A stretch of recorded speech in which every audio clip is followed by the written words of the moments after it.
অনেক দিন পর আজকে একটু ইচ্ছে হলো শাড়ি পরতে, তাই চটপট করে আমার সেই পছন্দের শাড়িটা বের করে নিলাম। বিয়ের প্রথম প্রথম এই শাড়িটা খুব পরতাম জানো, তবে এখন আর বেশি একটা শাড়ি পরা হয় না। তাই আজকে খুব ইচ্ছে হলো এই শাড়িটাই পরি। যাই হোক, কথা বলতে বলতে দেখো আমার শাড়ি পরা কমপ্লিট। স্নান করেছিলাম, তবে চুলটা বেশি একটা ভেজাইনি, ঠান্ডা লেগেছিল হালকা হালকা। তারপর একটু চুলটাকে ভালো করে আঁচড়ে নিলাম। অনেক দিন বাবদ চুলটা আঁচড়ানোই হচ্ছিল না। যাই হোক, এবার সব থেকে ইম্পর্টেন্ট কাজটা, মোস্ট ইম্পর্টেন্ট, যেটা প্রত্যেক বিবাহিত মহিলাকে অবশ্যই স্নানের পর করতে হয়, সেটা হলো সিঁদুর পরা। স্নান করে চটপট করে সিঁদুর পরে আমার একটা বিশেষ কাজ বাকি রয়েছে।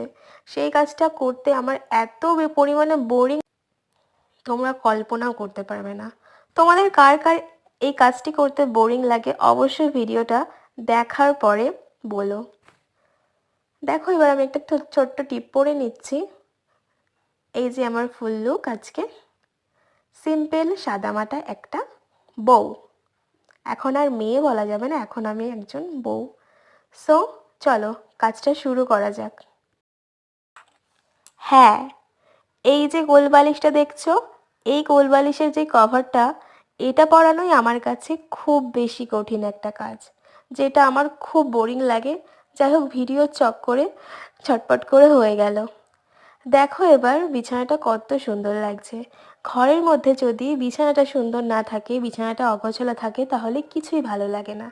যাই হোক, অনেক দিন বাবদ অ্যাসাইনমেন্টগুলো লিখবো, প্রচুর অ্যাসাইনমেন্ট বাকি রয়েছে।